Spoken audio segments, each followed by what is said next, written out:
ਪ੍ਰਸ਼ਾਸਨ ਸਵੇਰ ਤੋਂ ਮੈਨੂੰ ਪਰੇਸ਼ਾਨ ਕਰ ਰਿਹਾ ਇਸ ਗੱਲ ਲਈ ਵੀ ਤੁਸੀਂ ਆਪਣੇ ਇਸ ਬੱਚੇ ਦੇ ਸਾਨੂੰ ਡਾਕੂਮੈਂਟ ਪੇਸ਼ ਕਰੋ। ਇਸ ਬੱਚੇ ਨੂੰ ਲੀਗਲ ਸਾਬਤ ਕਰਨ ਲਈ ਸਖਤ ਸ਼ਬਦਾਂ 'ਚ ਇਹ ਗੱਲ ਕਹਿਣਾ ਕਿਉਂਕਿ ਮੈਂ ਦੁਖੀ ਬਹੁਤ ਹਾਂ ਕਿਉਂਕਿ ਤੁਹਾਡੀ ਇੱਕ ਆਦਤ ਹੈ, ਤੁਸੀਂ ਹਰ ਇੱਕ ਗੱਲ ਤੋਂ ਯੂ ਟਰਨ ਲੈਣੋ ਫਿਰ ਬਾਅਦ ਦੇ ਵਿੱਚ। ਤੁਹਾਡੇ ਜਿਹੜੇ ਸਲਾਹਕਾਰ ਨੇ, ਤੁਹਾਡੇ ਜਿਹੜੇ ਪਾਛੂ ਨੇ, ਉਹ ਤੁਹਾਨੂੰ ਇਹੋ ਜਿਹੀ ਸਲਾਹ ਦਿੰਦੇ ਨੇ ਤੇ ਫਿਰ ਉੱਥੋਂ ਉਸ ਫੈਸਲੇ ਤੇ ਰੁਕਿਆ ਨਹੀਂ ਜਾਂਦਾ। ਇਹਨਾਂ ਤੁਸੀਂ ਜੇ ਹੱਥ ਪਾਓਗੇ ਸਮਾਰ ਕੇ ਪਾਇਓ, ਠੀਕ ਹੈ। ਮੈਂ ਯੂ ਟਰਨ ਲੈਣ ਵਾਲਿਆਂ ਚੋਂ ਨਹੀਂ, ਮੈਂ ਜਾਨ ਦੇ ਸਕਦਾ, ਮੈਂ ਪਿੱਛੇ ਹਟਣ ਵਾਲਿਆਂ ਚੋਂ ਨਹੀਂ।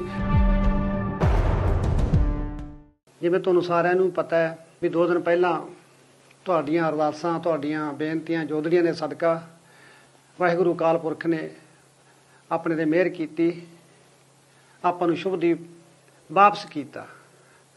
ਪਰੰਤੂ ਅੱਜ ਸਵੇਰ ਤੋਂ ਮਨ ਬੜਾ ਪਰੇਸ਼ਾਨ ਸੀ।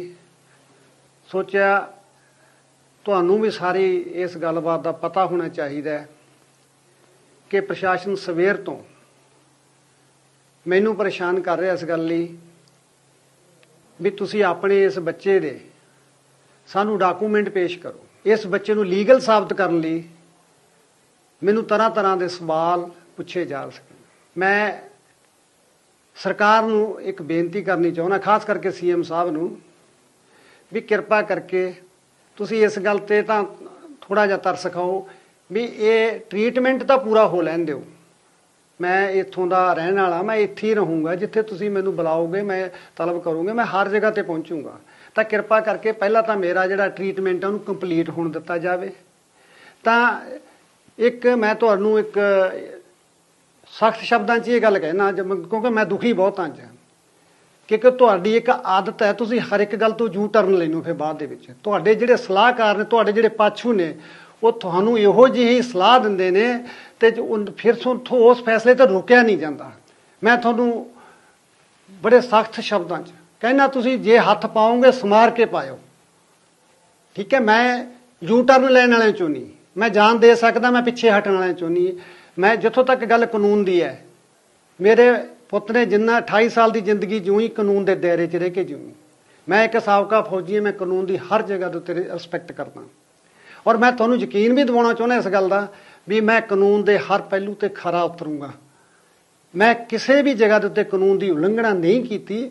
ਅਗਰ ਮੈਂ ਕੀਤੀ ਹੋਈ ਮੈਨੂੰ ਫੜ ਕੇ ਜੇਲ੍ਹ 'ਚ ਪਾ ਦਿਓ। ਅਗਰ ਤੁਹਾਨੂੰ ਫਿਰ ਵੀ ਮੇਰੇ ਤੇ ਵਿਸ਼ਵਾਸ ਨਹੀਂ, ਪਹਿਲਾਂ ਮੇਰੇ ਤੇ FIR ਕੱਟੋ, ਫੜ ਕੇ ਮੈਨੂੰ ਅੰਦਰ ਦਿਓ, ਫਿਰ ਇਨਵੈਸਟੀਗੇਸ਼ਨ ਕਰੋ।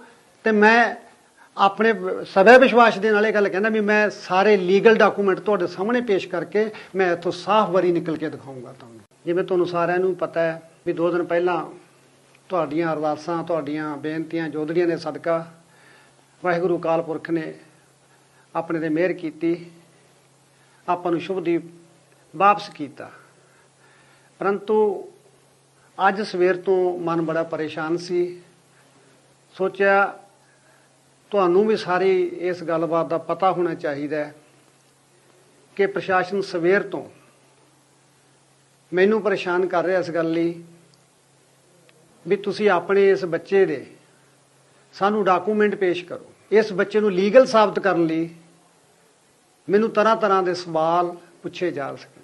ਮੈਂ ਸਰਕਾਰ ਨੂੰ ਇੱਕ ਬੇਨਤੀ ਕਰਨੀ ਚਾਹੁੰਦਾ, ਖਾਸ ਕਰਕੇ ਸੀਐਮ ਸਾਹਿਬ ਨੂੰ, ਵੀ ਕਿਰਪਾ ਕਰਕੇ ਤੁਸੀਂ ਇਸ ਗੱਲ ਤੇ ਤਾਂ ਥੋੜ੍ਹਾ ਜਿਹਾ ਤਰਸ ਖਾਓ ਵੀ ਇਹ ਟ੍ਰੀਟਮੈਂਟ ਤਾਂ ਪੂਰਾ ਹੋ ਲੈਣ ਦਿਓ। ਮੈਂ ਇੱਥੋਂ ਦਾ ਰਹਿਣ ਵਾਲਾ, ਮੈਂ ਇੱਥੇ ਹੀ ਰਹੂੰਗਾ। ਜਿੱਥੇ ਤੁਸੀਂ ਮੈਨੂੰ ਬੁਲਾਓਗੇ, ਮੈਂ ਤਲਬ ਕਰੂੰਗਾ, ਮੈਂ ਹਰ ਜਗ੍ਹਾ ਤੇ ਪਹੁੰਚੂੰਗਾ। ਤਾਂ ਕਿਰਪਾ ਕਰਕੇ ਪਹਿਲਾਂ ਤਾਂ ਮੇਰਾ ਜਿਹੜਾ ਟ੍ਰੀਟਮੈਂਟ ਹੈ ਉਹਨੂੰ ਕੰਪਲੀਟ ਹੋਣ ਦਿੱਤਾ ਜਾਵੇ। ਤਾਂ ਮੈਂ ਤੁਹਾਨੂੰ ਇੱਕ ਸਖਤ ਸ਼ਬਦਾਂ 'ਚ ਇਹ ਗੱਲ ਕਹਿਣਾ ਕਿਉਂਕਿ ਮੈਂ ਦੁਖੀ ਬਹੁਤ ਹਾਂ ਕਿਉਂਕਿ ਤੁਹਾਡੀ ਇੱਕ ਆਦਤ ਹੈ, ਤੁਸੀਂ ਹਰ ਇੱਕ ਗੱਲ ਤੋਂ ਯੂ ਟਰਨ ਲੈਣੋ ਫਿਰ ਬਾਅਦ ਦੇ ਵਿੱਚ। ਤੁਹਾਡੇ ਜਿਹੜੇ ਸਲਾਹਕਾਰ ਨੇ, ਤੁਹਾਡੇ ਜਿਹੜੇ ਪਾਛੂ ਨੇ, ਉਹ ਤੁਹਾਨੂੰ ਇਹੋ ਜਿਹੀ ਸਲਾਹ ਦਿੰਦੇ ਨੇ ਤੇ ਫਿਰ ਉੱਥੋਂ ਉਸ ਫੈਸਲੇ ਤੇ ਰੁਕਿਆ ਨਹੀਂ ਜਾਂਦਾ।